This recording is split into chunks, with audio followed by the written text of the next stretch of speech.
ब्रह्मास्त्र विद्या का अगला पार्ट।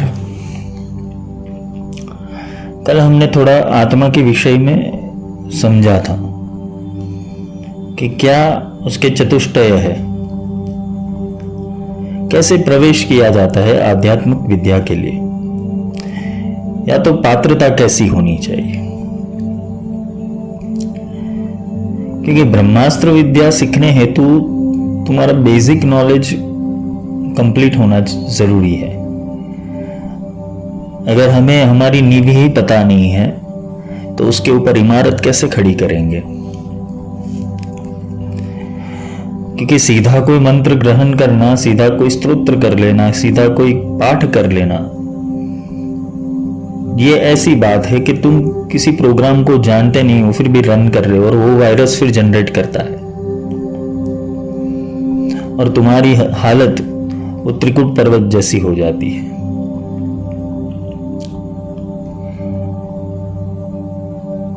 बात आती है आध्यात्मिक विद्या के अंदर प्रवेश करने की। तो यहां कुछ दृष्टांत को लेके हम समझने की कोशिश करेंगे कि एक्चुअली हमारे साथ हो क्या रहा है, हमारे जन्म और मृत्यु के बीच और मृत्यु के पश्चात हो क्या रहा है। सब लोग बोल रहे हैं, पुराण भी कह रहा है, हमारे शास्त्र भी कह रहे हैं 84 लाख योनियां हैं और हमारा जन्म होता है, हम बार बार जन्म लेते हैं और बार बार मरते हैं। ये शास्त्र में प्रमाणित है। इसके लिए किसी वैज्ञानिक विश्लेषण की जरूरत नहीं है, शास्त्र प्रमाण है इसके। क्योंकि जो भी अभी तक चल रहा है जीवन के अंदर वो तुम्हारी सोच के हिसाब से नहीं चल रहा है। अगर तुम अपने ध्यान से अपने जीवन के हर एक प्रसंग को देखने की कोशिश करो तो ये जीवन जब से चल रहा है अभी तक रुका नहीं है और आगे भी नहीं रुकने वाला है। मृत्यु एक पड़ाव है, उसके बाद भी जीवन तो चालू ही रहने वाला है। पर होता क्या है, स्मृति भ्रंशा बुद्धिनाशो। हमारी जो आदि सोच थी, आत्मा की जो आदि सोच थी, आत्मा का जो विवेक का ज्ञान था कि मैं आत्मा हूं, उससे विस्मृति हो गई है। और इसी विस्मृति के कारण हम इस मायाजाल में फंस चुके हैं। मायाजाल हमें अपने जैसा लग रहा है क्योंकि यहां के लोग हमारे जैसे हैं। एक मनुष्य दूसरे मनुष्य से भिन्न है किंतु है तो मनुष्य ही। भाषा भी सिमिलर आती है, कोई हिंदी बोलता है, कोई अंग्रेजी बोलता है, कोई संस्कृत बोलता है, कोई मराठी बोलता है, कोई फ्रेंच बोलता है। इन सब में भी भाव तो एक ही है।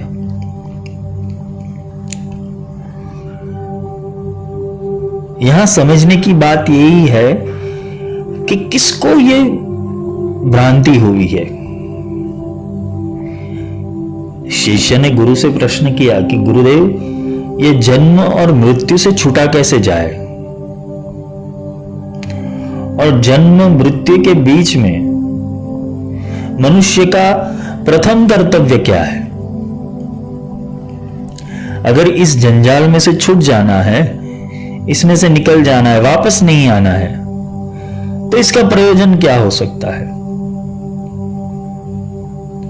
और क्या सच में कोई फंसा हुआ है।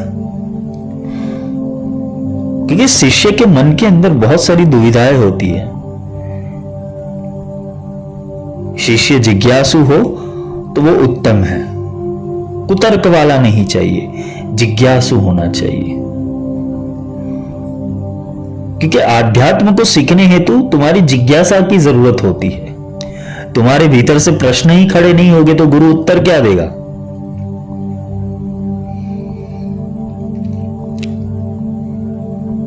तो शिष्य का प्रश्न है कैसे छूटा जाए, क्या है ये और बंधन क्या है।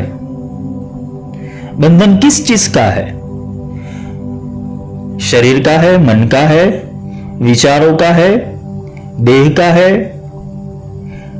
इंद्रियों का है, संसार का है, माया का है, या भाव का है? बंधन किस चीज का है? क्योंकि ये बंधन की गुत्थी जब तक सुलझेगी नहीं तब तक मोक्ष का मार्ग प्रदर्शित नहीं होगा। एक बार एक ब्राह्मण था। वो ब्राह्मण ने बहुत सारी भांग पी ली। शिवरात्रि होगी, शिवरात्रि के पर्व के ऊपर शिव जी को प्रसाद चढ़ाया और वही प्रसाद फिर ग्रहण किया। बहुत सारी भांग पी ली उसने। और भांग पीने के बाद वो बोलता गया, मैं क्षत्रिय हूं, कभी बोलता है मैं वैश्य हूं, कभी बोलता है मैं राजा हूं, कभी बोलता है मैं भिखारी हूं। ये बोलता रहता है। इसकी कचकच सुन के पूरे गांव वाले त्रस्त हो गए इससे। पर एक सज्जन आदमी था। वो सज्जन ने क्या किया, उसको दही खिलाया, उसको जो खट्टा पदार्थ था वो खिलाया। वो भांग का असर कम हो गया। उसने ये नशे के अंदर जो भी बोला था, जो भी क्रियाएं की थी या जो भी बकवास किया था, उसको याद नहीं था। परंतु जब उसको वो दही खिलाया गया, उसकी जब भांग का नशा उतर गया, तब वो अपने वास्तविक रूप के अंदर आ गया। और जब किसी ने उसको बताया कि तुमने ये कांड किए हैं, तो उसको लज्जा आ गई, गिल्टी फीलिंग हुई। अरे ये मेरे से कैसे हो गया? मैं तो ब्राह्मण हूं। यही बात जीवात्मा के साथ होती है।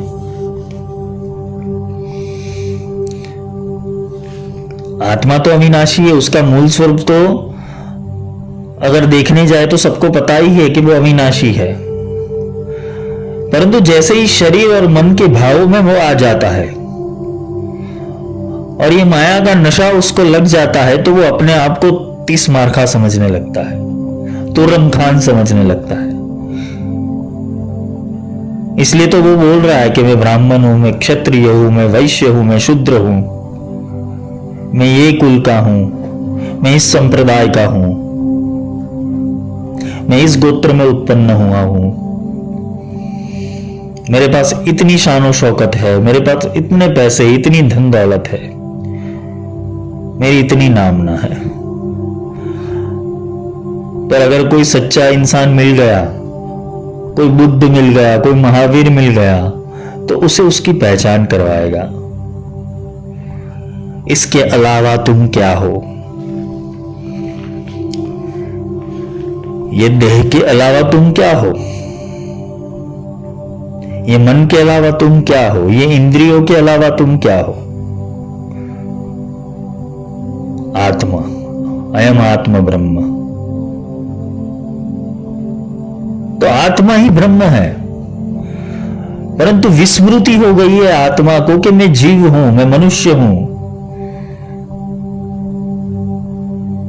मेरा ये नाम है, मेरे पिता का ये नाम है, मेरे दादा का ये नाम है। ये विस्मृति के कारण हो रहा है सब। और जिसके भीतर ज्ञान प्रकट हो जाता है तो वो तो सिर्फ आत्मभाव से ही जीता है। वो आसक्ति ही छोड़ देता है, क्योंकि उसको ये पता चल जाता है कि यहां मेरे संलग्न कोई चीज नहीं है। मैं अराइवल होता हूं और मैं डिपार्ट होता हूं। मैं एक मुसाफिर हूं। इसके अलावा मेरी कोई उपमा नहीं है। लेकिन अराइवल हुआ क्यों? यह अराइवल हुआ क्यों? ये जन्म धारण हूं क्या हुआ? अवतार क्यों हुआ तुम्हारा? काल चक्र की वजह से, माया चक्र की वजह से। क्योंकि जो नशा पिछले जन्म में किया था वही नशा तो अभी तुम कर रहे हो। पिछले जन्म में भी यही माया का नशा किया था। ना आत्मज्ञान प्राप्त की, ना सदगुरु की बात मानी, ना सदगुरु का सानिध्य ग्रहण किया। देखो, गुरु गुरु में भेद है, गुरु गुरु में भाव। गुरु के बहुत सारे प्रकार है, मांत्रिक गुरु, तांत्रिक गुरु, वेद वाले गुरु, पुराण वाले गुरु, कथावाचक वाले गुरु। सबको गुरु बनाने से कोई मतलब नहीं है। जब तक जो गुरु तुम्हें आत्मदर्शन ना करवा दे, तब तक सारे गुरु मिथ्या है तुम्हारे लिए। कोई तुम्हें तंत्र मंत्र यंत्र में डाल रहा है, कोई तुम्हें पुराणों की कथाओं में डाल रहा है, कोई तुम्हें चालीसा बावनी में डाल रहा है, तो उसका मतलब ही कुछ नहीं है। अगर तुम्हारी खोज आत्मा है तो, तुम्हारी खोज परमात्मा है तो, तुम्हारी खोज अगर मोक्ष है तो तुम गलत रास्ते के ऊपर हो। बंदे को बंधा मिला, छूटे कौन उपाय, कर सेवा निर्बंध की पल में देत छुड़ाई। जो खुद बंधा हुआ है, जो खुद एक जप, जटा, माला, तिलक, वेशभूषा के अंदर बंधा हुआ है, वो तुम्हें क्या मुक्ति देगा? जो कुछ नीति नियमों के अंदर बंधा हुआ है।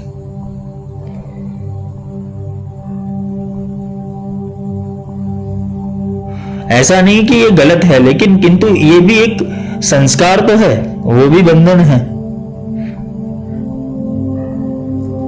आत्मा तो बगावती है इन सब से, क्योंकि वो स्वच्छंद तंत्र से उत्पन्न हुई है।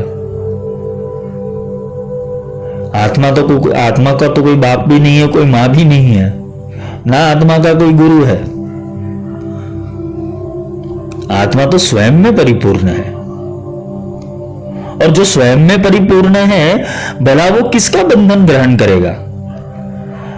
पर ये यहां तक तुम्हें कोई ले नहीं जाता। प्रॉब्लम यहां पर है, यहां तक तुम्हें इसलिए नहीं ले जा रहा है कि उन लोगों के धंधे बंद हो जाए, उनकी दुकानें बंद हो जाए,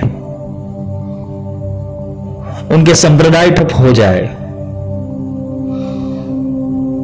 इसलिए यहां तक कोई ले नहीं जाता। और दूसरी बात है, अगर वो ऐसा करेंगे भी नहीं तो कोई उन्हें मानेगा भी नहीं। माया ही ऐसी रची हुई है। माया कैसी रची हुई है? भाई भगवे कपड़े पहनो, रुद्राक्ष धारण करो, तिलक करो, नित्य कोई पूजा पाठ का क्रम करो, देवी देवता की पूजा करो। ये क्रम में बंधा हुआ है, नीति नियम में बंधा हुआ है, वो भला तुम्हें कैसे मुक्ति दे पाएगा? ब्रह्मास्त्र विद्या इन सबसे परे है। ब्रह्मास्त्र वही बोलता है, तुम जहां पर भी हो वहीं से शुरुआत करो। तुम अपने आत्मा के संकेत का अनुसरण करो, ना कि बाह्य जगत में जो हो रहा है उसका अनुसरण करना है, क्योंकि बाह्य जगत में दिखावों के अलावा कुछ नहीं है। अगर किसी महान पंडित की बात की जाए जो किसी मठ या आश्रम का प्रतिनिधित्व कर रहा है, अगर वो ऐसी वेशभूषा नहीं करेगा तो उसे कोई दान दक्षिणा नहीं देगा। और ये भी परंपरा किसने बनाई है? जिसको ये सब चलाना था।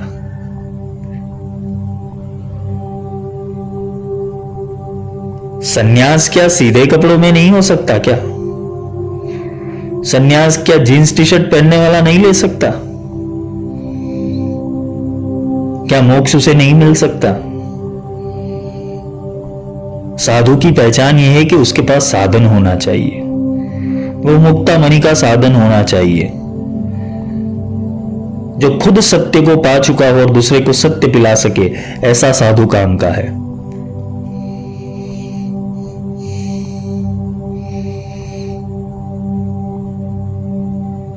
ये सब तो छोड़ना है, क्यों पकड़ के बैठे हो? ब्रह्मास्त्र तो यही सिखाता है, विना जाप्य न सिद्ध्यते, विना मंत्र न सिद्ध्यते। तो फिर ये हम कर क्या रहे हैं?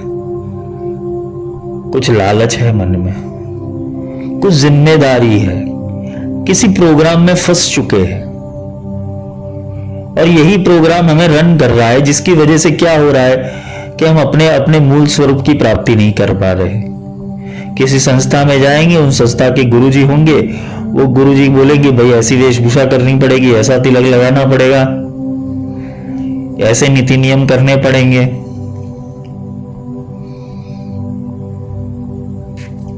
मीरा ने कौन से नीति नियम से कृष्ण की प्राप्ति की थी? राधा ने कौन से नीति नियम से कृष्ण की प्राप्ति की थी?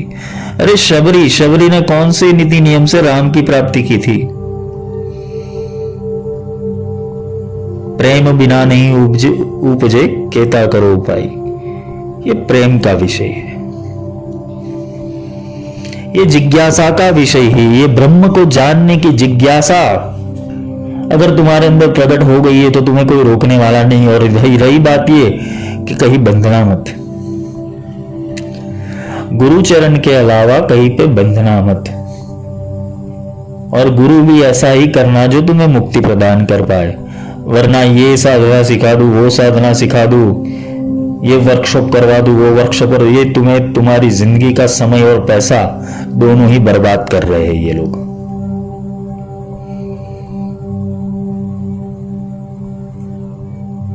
मेरे जैसा फालतू इंसान सिर्फ बकवास कर सकेगा ये सारी चीजें, क्योंकि मेरा काम है जगाना। तुम्हें सोना ही है तो तुम सोते ही रहो, मेरा काम है जगाना।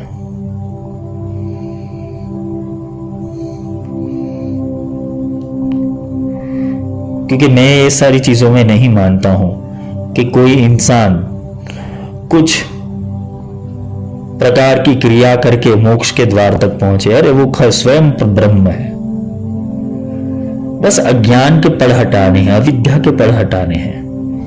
उसको जो ब्रह्म हो चुका है, शरीर भाव का, जीव भाव का, उसको हटाना है, बाकी तो वो स्वयं में पूर्ण है। तो मैं तुम्हारा समय क्यों बिगाड़ूंगा? मैं अगर तुम्हारा समय बिगाड़ रहा हूं तो मेरा स्वार्थ होगा, लेकिन मुझे तुम्हारा समय नहीं बिगाड़ना है।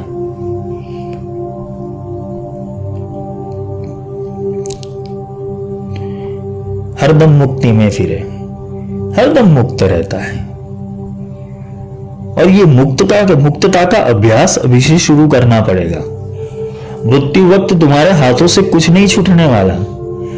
बीवी याद आएगी, बच्चे याद आएगी, प्रॉपर्टी याद आएगी, बैंक बैलेंस याद आएगा, एक और शरीर तुम्हारा टूट रहा होगा, शरीर की नाड़ियां टूट रही होगी, फिर भी तुम्हारी लत उसके अंदर ही लगी रहेगी। अब तो छोड़ो चिंता, जीवत मुक्ति में फिरो, जीते जी मुक्त हो जाओ, जीते जी वैराग्य प्राप्त करना है, जीते जी संन्यास को धारण करना है, और जीते जी ही मोक्ष को प्राप्त करना है।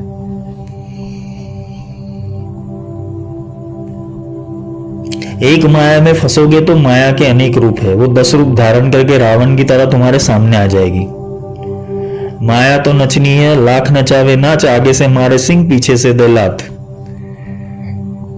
नचनी है वो तुम्हें नचाती रहती है सुबह से लेकर शाम तक।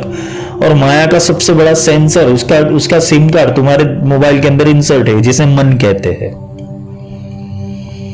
मन के द्वारा तो माया ऑपरेट हो रही है। अगर ये मन शांत हो गया, मन समाप्त हो गया, या मन विलीन हो गया, मन अगर गुरु के ज्ञान के अंदर विलीन होगा, इसीलिए तो बोला है श्री गुरु चरण सरोज रज निज मन मुकुल सुधार, निज मन मुकुल सुधार। ये मन को सुधार लो और मन के विषयों का त्याग कर दो, तो वैराग्य तो अपने आप प्राप्त हो जाएगा तुम्हें। ऐसा थोड़ी कि खाना बंद कर देना है, पीना बंद कर देना है, कपड़े पहनना बंद करना है, ऐसी कोई चीजें नहीं। ये बकवास चीजें सिखाता कौन है? गीता में कहीं पर भी ऐसा नहीं लिखा गया कि तुम इस प्रकार के वस्त्र पहनोगे, इस प्रकार का तिलक करोगे, या इस प्रकार के नीति नियम का फॉलो करोगे तो ही तुम मुक्त हो पाओगे। गीता में तो भगवान कृष्ण ने स्पष्ट कर दिया है कि हे अर्जुन, जप तप व्रत अनुष्ठान यज्ञ आदि से मैं प्राप्त नहीं होता हूं। जा किसी तत्वदर्शी गुरु के पास, वो तुझे मेरे तत्व के स्वरूप का ज्ञान करवाएगा।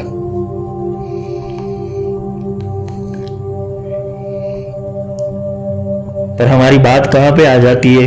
फैसिनेशन, फैंटेसी के अंदर। और यही फैंटेसी तुम्हें ले डूबती है। ना इधर के रहते हो, ना उधर के रहते हो। 10 साल साधना की, फिर मिला क्या? ठन ठन गोपाल। क्यों ऐसा हो रहा है तुम्हारे साथ? क्योंकि तुम्हें सही समझ नहीं मिली है। ना ही तुम्हारा मार्गदर्शक वो सही गुरु है। गुरु तुम्हें बंधनों से मुक्त कराने आया है या बंधनों में डालने के लिए आया है? गुरु का काम है तुम्हें प्रेम करना और तुम्हें पोषण करना। गुरु का और अतिरिक्त काम नहीं है। गुरु का एक काम और होता है कि जिसे बोलते हैं कि साधक को ब्रह्म के दर्शन करवा के उसे ब्रह्ममय बनाया जाए। और ब्रह्म अत्र तत्र सर्वत्र निर्बंध है। जिसको कछू ना चाहिए वही शाहन का शाह। जिसको कुछ चाहिए ही नहीं वही तो शाहों का शाह बन सकता है, वही तो सम्राट बन सकता है। चाह गई चिंता गई मनवा बेपरवाह। जब चाह ही मिट जाएगी तो चिंता भी अपने आप चली जाएगी और तुम्हारा मन बेपरवाह हो जाएगा। अब किसी की पड़ी नहीं है, जिसको जो करना हो करो। जिसको कछु ना चाहिए वही शाहन का शाह। तो ब्रह्मास्त्र विद्या सीखने हेतु ऐसा तो बनना ही पड़ेगा पहले तुम्हें। ये तो प्रथम पायदान है इसका। अगर तुम बंधे हुए हो तो तुम नहीं सीख पाओगे। किसी रिचुअल्स के अंदर बंधे हो, किसी अंधश्रद्धा के अंदर बंधे हो, किसी विचार में बंधे हो, किसी भाव में बंधे हो, किसी शरीर संलग्न गोत्र संप्रदाय कास्ट के अंदर बंधे हुए, तो तब तक तो तुम ब्रह्मास्त्र के बारे में सोचना भी मत। क्योंकि ब्रह्मास्त्र वो विद्या है वो जो खुद मुक्त है, जिसके आदेश और जिसके संचार से देवता कार्य करते हैं, वो विद्या है ये तो। और उसको धारण करने वाला साधक कैसा होगा? उसके जैसा ही होगा, निर्बंध। एक बार एक जो ग्वाला था, ग्वाला तो नहीं कह सकते, जिसे बोलते कि भाई जो शीप होते हैं, जो बकरियां होती है, घेटे होते हैं, उनको चराने वाला एक दिन जंगल की ओर से निकला। वो जंगल की ओर से निकला तो एक सी का छोटा बच्चा था। तो वो जो चराने वाला था भेड़ बकरियों को, तो वो बच्चे को देख के, सी के बच्चे को देख के, छोटा था इसलिए उठा लिया और उसको हर रोज जंगल में ले जाता था घास खाने के लिए। और वो घास ही खाता था। बकरियां मैं बोलती थी तो वो सी भी मैं बोलने लगा। एक दिन वो जैसे जैसे थोड़ा बड़ा होने लगा, एक दिन जंगल के अंदर उससे शेर का सामना हुआ उसका। और शेर ने दहाड़ा कि क्या कर रहा है तू?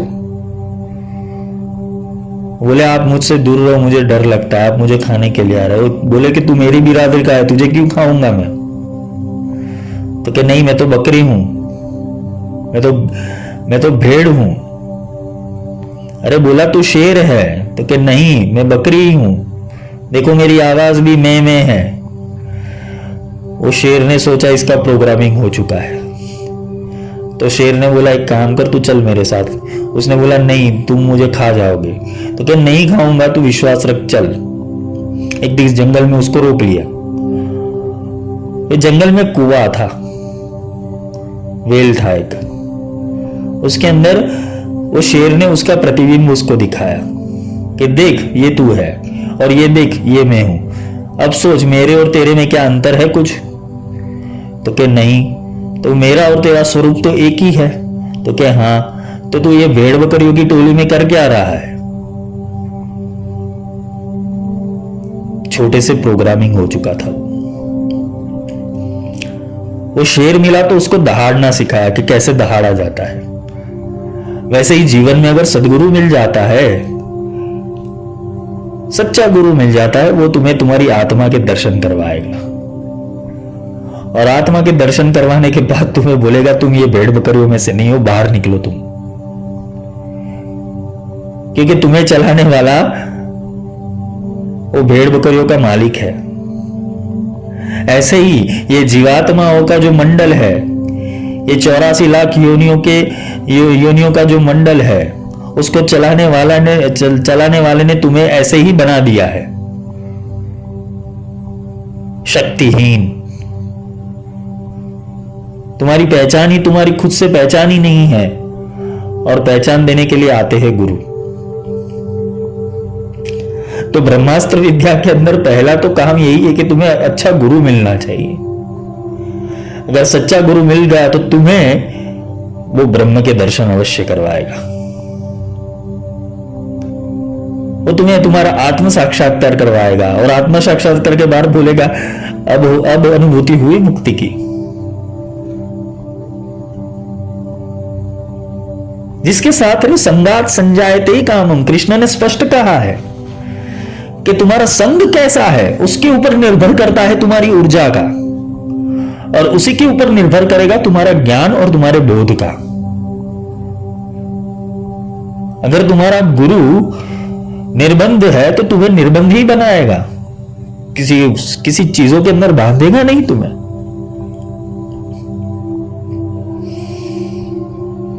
संयम, नियम, विवेक और नीति, ये सारी चीजें होती है।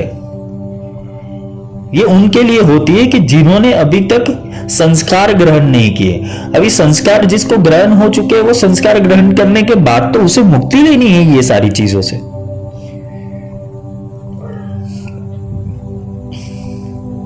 भगवान आदि शंकराचार्य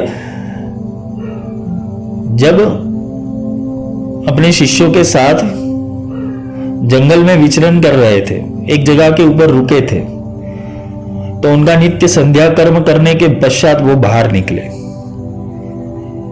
बाहर निकलने के ऊपर उनको सामने चांडाल मिला। तो शिष्यों ने बोला हट जाओ यहां से, गुरु आ रहे हैं, हट जाओ यहां से, गुरु आ रहे हैं। चांडाल ने शंकराचार्य के सामने देखते हुए कहा, किसको हटने को बोल रहे हो, शरीर को या आत्मा को?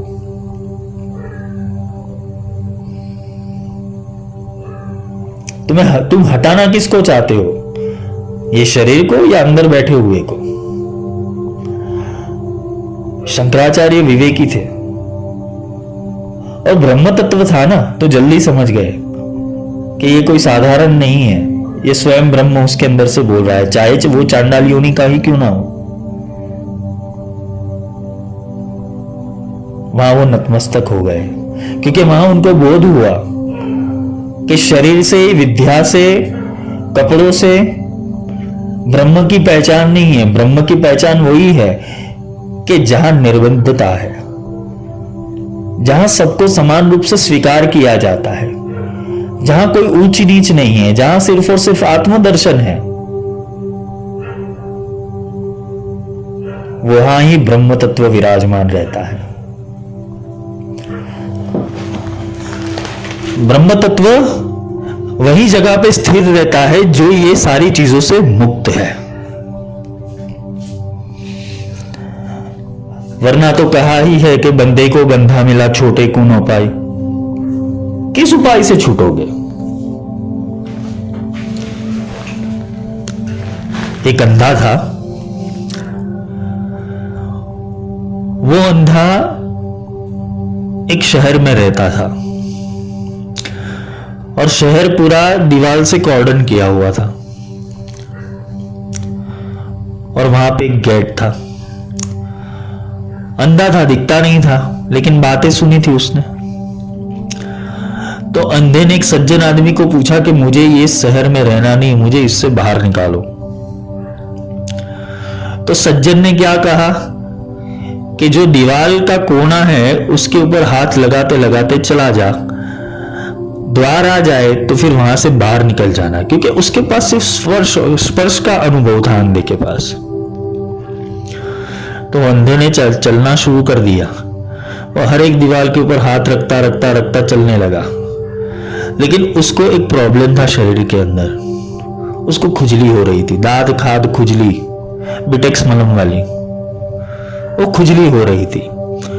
तो जब भी वो दरवाजा आता तो वो खुजली करने बैठ जाता, तो दरवाजा चला जाता था, फिर वो दीवार के ऊपर आ जाता था। तो ऐसे वो बहुत घुमा, लेकिन उसे वो दरवाजा नहीं मिला जिससे ये शहर से बाहर निकला जाए। एक सज्जन आदमी देख रहा था ये, तो उसने निर्धारित किया कि इसको मैं बात करूं और इसको यहां से बाहर निकालूं। तो उसने बोला, उसने हाथ पकड़ा उसका, और हाथ पकड़ने के बाद वो अंधे को वो गेट तक ले आया और बोला कि यहां से तुम बाहर चले जाओ। तो अंधे ने पूछा कि मैं तो इतने दिनों से प्रयास कर रहा हूं बाहर निकलने का, तो मैं निकल नहीं रहा हूं, उसका कोई कारण क्या है? तब वो सज्जन ने बोला, तेरी दांत घात खुजली, तूने बिटक्स मलहम नहीं लगवाया।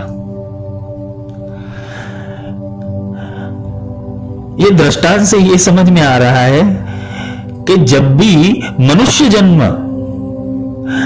तुम्हें मनुष्य जन्म मिल रहा है तो तुम ये संसार के भोगों और माया की आसक्ति की खुजली लेके बैठ जाते हो।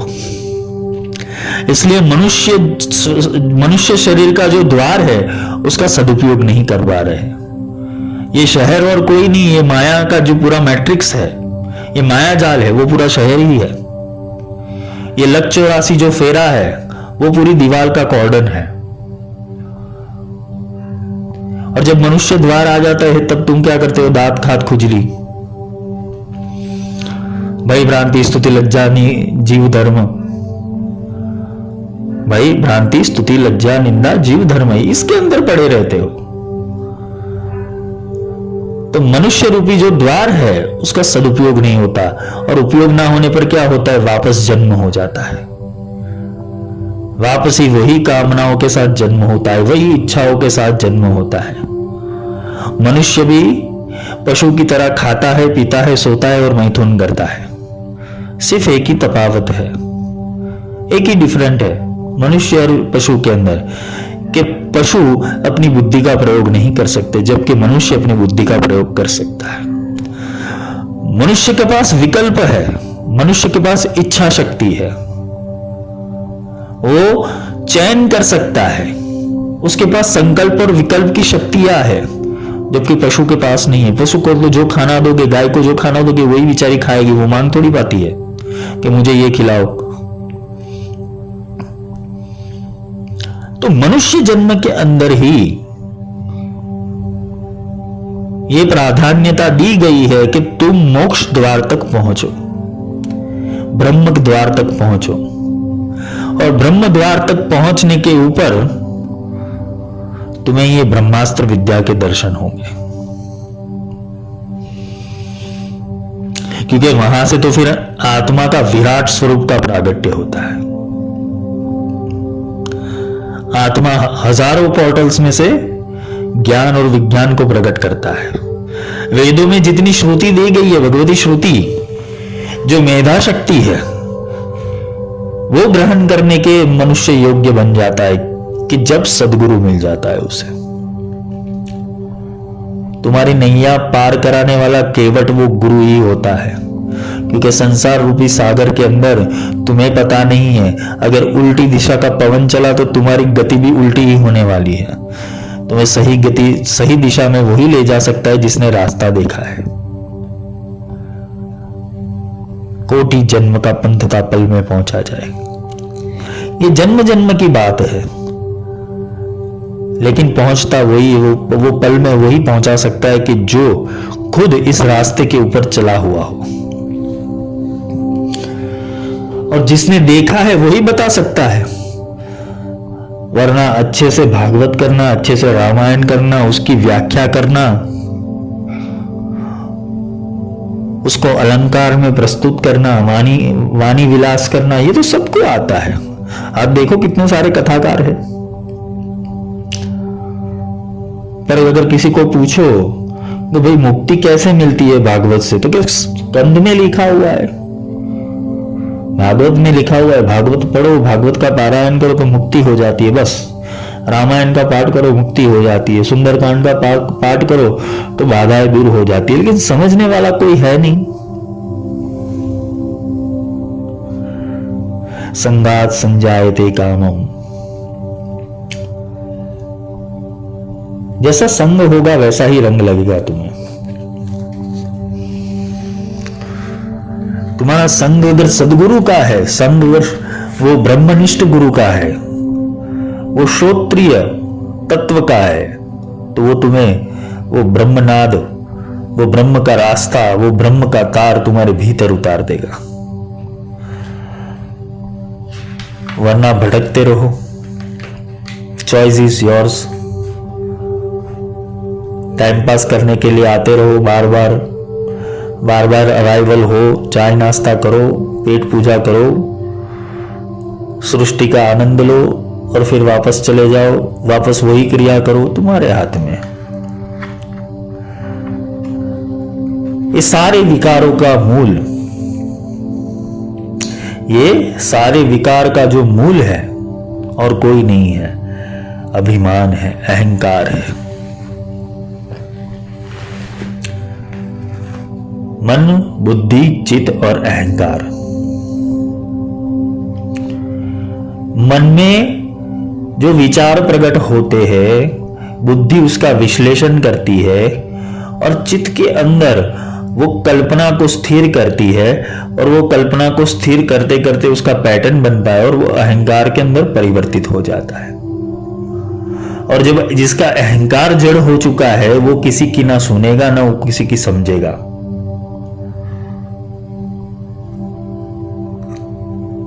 वो वही सोचेगा कि मैं 1.25 करोड़ जप किया हुआ हूं,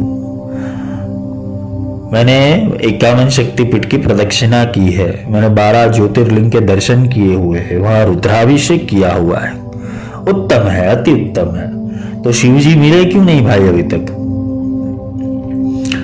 शक्ति का साक्षात्कार क्यों नहीं हुआ? और शक्ति अगर तुम्हारे भीतर प्रकट हो गई तो तुम मुक्त क्यों नहीं हो? अभी भी तिलक कर रहे हो, अभी भी झटा लगा रहे हो, अभी भी माला पहन रहे हो। परेशानी यहां पे है कि मुक्ति जितनी सौली है, लोगों ने बहुत कॉम्प्लिकेटेड बना दी है। बस अपने आत्म भाव को साथ करना है, आत्मसात करना है खुद को। भगवद गीता बहुत ही श्रेष्ठ ग्रंथ है। अगर उसका अभ्यास सही तरीके से करो तो तुम्हें बहुत सारे तुम्हारा जो प्रोग्रामिंग है वो बंद हो जाएगा, गलत प्रोग्रामिंग। तुम एक सही रास्ते के ऊपर आ जाओगे। पर हम लोग भगवद गीता क्यों पढ़ते हैं पता है? 11वां अध्याय, 15वां अध्याय, पुरुषोत्तम योग, ये योग, वो योग, बस कंठस्थ कर लेते हैं श्लोक। पर जब बात प्रैक्टिकल की आती है तो कैसे करेंगे? क्रिकेट की थियरी पढ़ ली है हमने, लेकिन क्रिकेट खेलने के लिए 11 प्लेयर तो चाहिए और 11 प्लेयरों की हार्मनी तो चाहिए, टीम में बैलेंस तो चाहिए। तो ये 11 क्या है? 5 कर्मेंद्रिया, 5 ज्ञानेंद्रिया और 1 तुम्हारा मन। ये 11 प्लेयर तुम्हारे अंदर ही है। सबकी हार्मनी चाहिए, सारे तत्वों की हार्मनी होगी तभी जाके वो ब्रह्म के दर्शन होंगे। आंख ना रुंदू, कान ना रुंदू, काया कष्ट ना हो, खुले नैन ईश्वर को देखो। अरे वो तो खुली नैनों से दिखता है, पर तुम्हें देखना नहीं आता।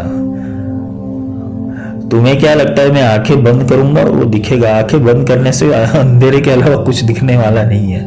किसका ध्यान कर रहे हो? किसका ध्यान कर रहे हो? जिसको जाना ही नहीं उसका ध्यान कर रहे हो। दौड़त दौड़त दौड़िया जालग मन की दौड़, दौड़ थकी मन स्थिर भया वस्तु ठोर की ठोर।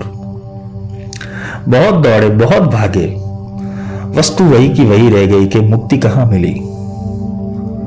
मरने के बाद लिखा जाएगा स्वर्गलोकवासी, वैकुंठवासी। मरने के बाद तुम्हारे फोटो के ऊपर लगा जाएगा, लेकिन तुम्हें ही पता नहीं तुम्हारा आत्मा कहां जाने वाला है। मरने का अभ्यास, मृत्यु का अभ्यास जीते जी ही करो। अभ्यास का अर्थ यही है कि तुम आसक्तियों का त्याग करो। किसी विषय को पकड़ के मत बैठ जाओ। किसी विषय के अंदर इतनी स्पृहा मत डाल दो कि तुम अपना नैसर्गिक आनंद खो बैठो। ज्यादा सोचने पर भी दिमाग का दही ही हो जाता है, मक्खन नहीं बनता है। मक्खन तो तभी जाके बनेगा कि जो दही बना है, जो दूध है, उसको सही तरीके से, ठीक से उसे बोलते हैं ना कि जो गांव के अंदर वो था, वो हाथों से खींचने का, मटके के अंदर छाछ बनती है, छाछ में से मक्खन बनता है। फिर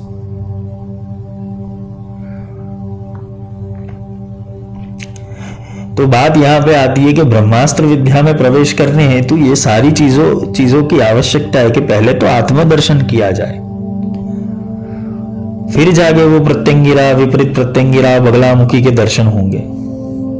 क्योंकि ये सारे तत्व है, ये कोई फोटो में दिखाया गया प्रत्यंगिरा का स्वरूप कोई ऐसा स्वरूप नहीं है प्रत्यंगिरा का, ना ही बगलामुखी का कोई ऐसा स्वरूप है।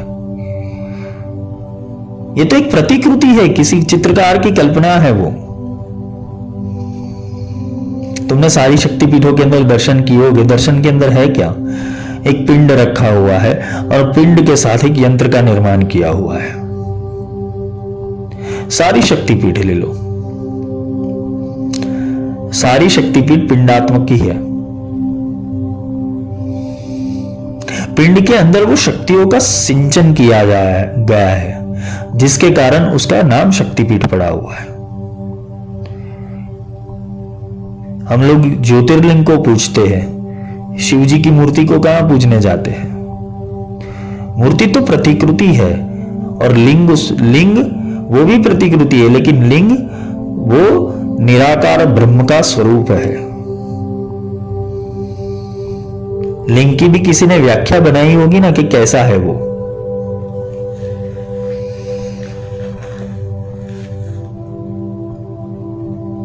कबीर ने ये बोल दिया कि पत्थर पूजे हरि मिले तो मैं पूजू पहाड़, पर शुरुआत तो पत्थर से ही होगी तुम्हारी भी।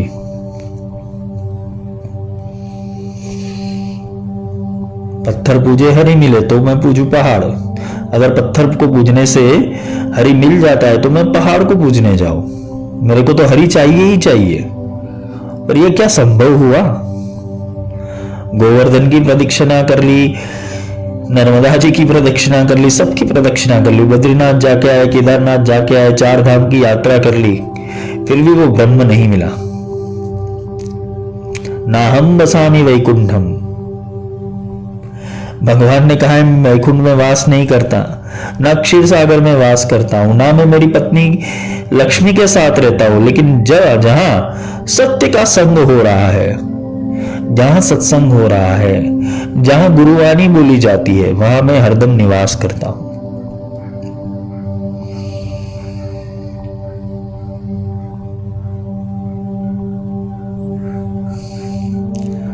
सत्य का संग करो, और सत्य का संग यानी कि कोई प्रवचन नहीं सुनना है। सत्य का संग यानी तुम्हारे भीतर जो पड़ा हुआ है उसको बाहर लाने का प्रयास करो,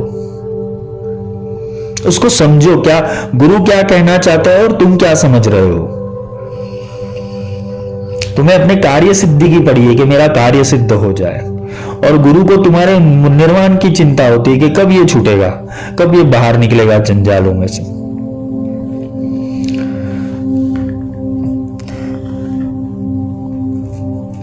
शोक, हर्ष, भय, लोभ, मोह और स्पृहा वही जन्म मृत्यु के आदि विकार है।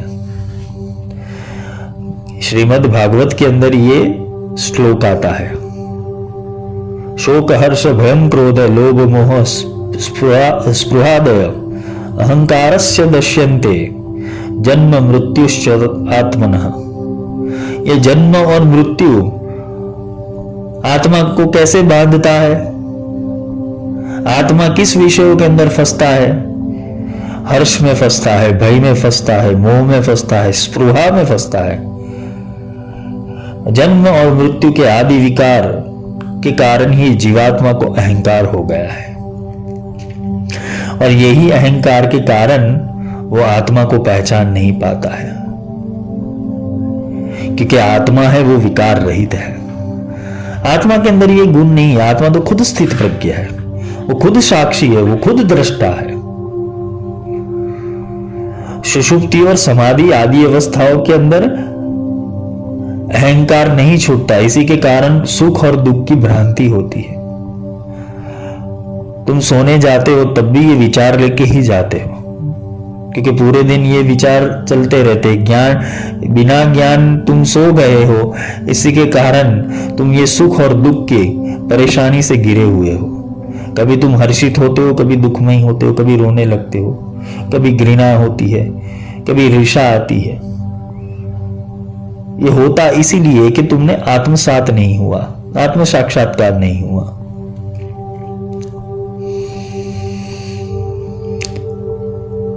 जो गुरु की वाणी है वो बहुत सूक्ष्मतम वाणी होती है।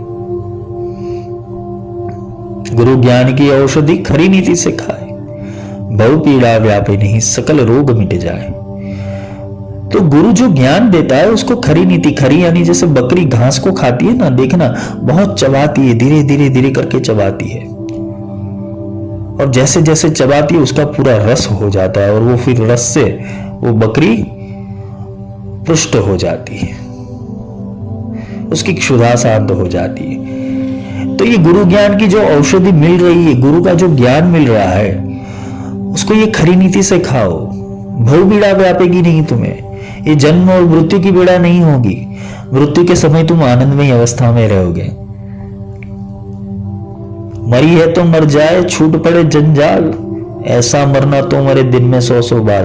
अगर ऐसा मरना होगा कि ये जंजाल ही छूट जाए जन्म मरण की, तो दिन में 100 बार मरने के लिए तैयार है। पर ये मृत्यु सिखाएगा कौन? आर्ट ऑफ लिविंग तो सबको ही सिखाते हैं, लेकिन आर्ट ऑफ डाइंग सिखाएगा कौन? यही होता है, यही गुरु सिखाते हैं। कृष्ण ने महाराज किया था। कृष्ण ने गोपियों के साथ, राधा के साथ महाराज किया था। महाराज के अंदर यही था कि ब्रह्म अपनी जीवात्माओं के साथ वो ब्रह्म का जो आनंद है, जो ब्रह्म का स्नेह है, उस सबके अंदर समान रूप से बांटना, वही महाराज है।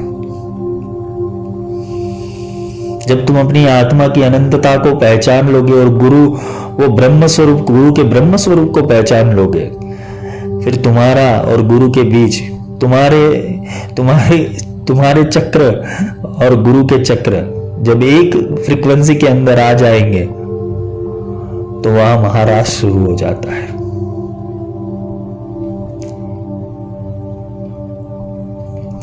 गुरु स्वरूप निरूपण हेतवे करते हैं। गुरु सीधा ही ट्रांसप्लांट कर देते हैं तुम्हारे अंदर, कॉपी पेस्ट मार देते हैं।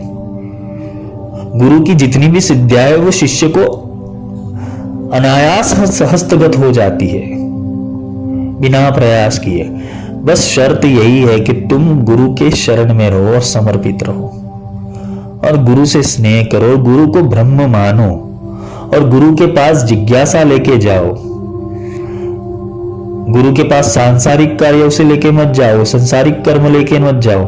गुरु के पास अगर जाना है तो ज्ञान लेने जाओ, बोध लेने जाओ, आत्मदर्शन सीखने जाओ, तो गुरु कुछ सिखा पाएगा। नहीं तो आजकल के गुरु होते, हाँ बेटा कोई नहीं बेटा, तुम घर पे काम करो, दिक्कत नहीं है, जब समय मिले तब आ जाना मेरे पास।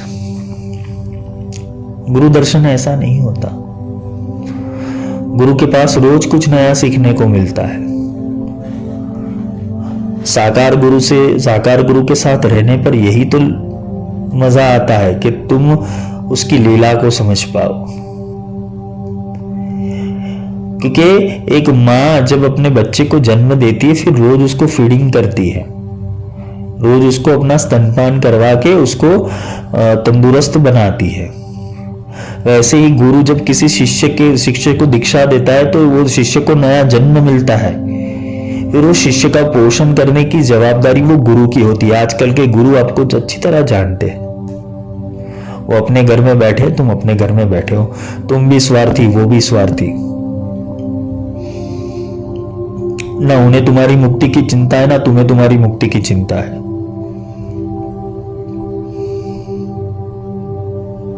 सुखिया सब संसार है, खाए और सोए, दुखिया दास कबीर है, जागे और रोए। सच्चा सदगुरु होगा वो तुम्हारी मुक्ति के लिए रोएगा।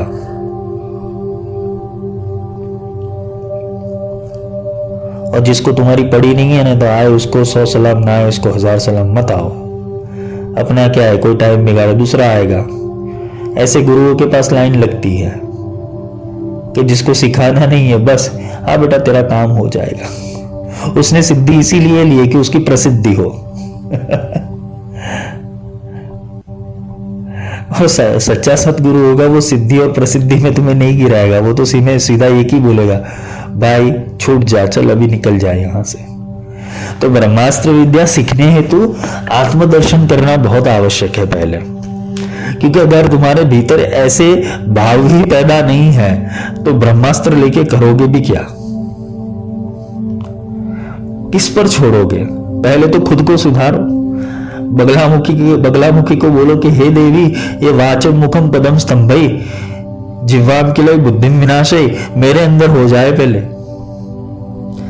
मेरे भीतर जो दुर्गुण पड़े हुए उसका बुद्धि विनाश हो जाए, उसकी जिह्वा किलय हो जाए, उसका वाचम मुखम पदम स्तंभय हो जाए। बगलामुखी को ये प्रार्थना करो कि हे देवी, मैं तेरे लायक बन जाऊं, मैं तुझे प्राप्त करने लायक बन जाऊं, ऐसा मुझे बना दे। देवी तो देवी है, माँ तो माँ होती है, वो कृपा करती है, भौतिक भी कार्य करती है और आध्यात्मिक भी करती है, पर उसको तो वही बेटा पसंद है कि जो आत्मदर्शन तक जाए, क्योंकि माँ के पास जाना है, वो भगवती, वो महाचेतना के पास जाना है, तो वो तो आत्मा ही जा सकता है। देवता होके ही देवता का पूजन किया जाता है, ये सप्तशती में लिखा हुआ है। पहले देवत्व तो प्राप्त कर दो, अभी तो जीव भाव में हो, मनुष्य भी नहीं हो। जीव भाव है, पशु भाव है तुम्हारे भीतर। पशु भाव से मनुष्य भाव में आओ, मनुष्य भाव से देवता भाव में जाओ, और देवता भाव के बाद ब्रह्म भाव में जाओ, तभी जाके भगवती दर्शन देती है, ऐसे नहीं देती।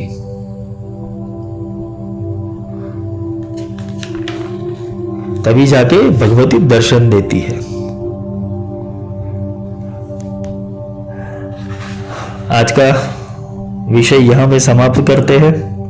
कल हम 84 लाख योनि के बारे में समझेंगे, उसकी गणना समझेंगे, क्योंकि अभी आत्मा का रहस्य शुरू होगा, पंचीकरण शुरू होगा, पंच तत्वों का रहस्य शुरू होगा। तो धीरे धीरे करके अभ्यास अपने मार्ग के ऊपर आएगा ब्रह्मास्त्र विद्या के अंदर, क्योंकि ये बेसिक नॉलेज तुम्हें पता होंगे तो आगे जाके ऐसे भाव क्रिएट होगा तुम्हारे अंदर, और जैसे भाव क्रिएट होगा तो तुम विद्या सीखने के काबिल बनोगे, पात्रता तब बनेगी। तो आज के लिए इतना ही। जय माई की। और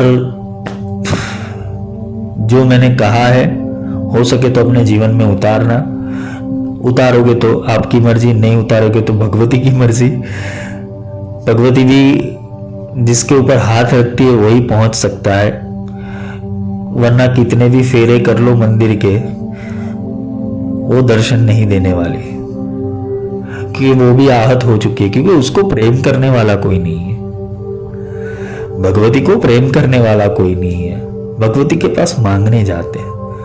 माँ के पास मांगने मत जाओ, माँ के आंचल के अंदर सोने जाओ, माँ की गोद में सोने जाओ, बच्चा होकर जाओ। बहुत ज्ञानी विज्ञानी तर्क कुतर्क वाले बन के जाओगे तो वो तो लात मार देगी तुम्हें। भगवती बोलेगी तू मुझे सिखाना आया है, प्रेम से जाओ। आज के लिए इतना ही। जय माई की।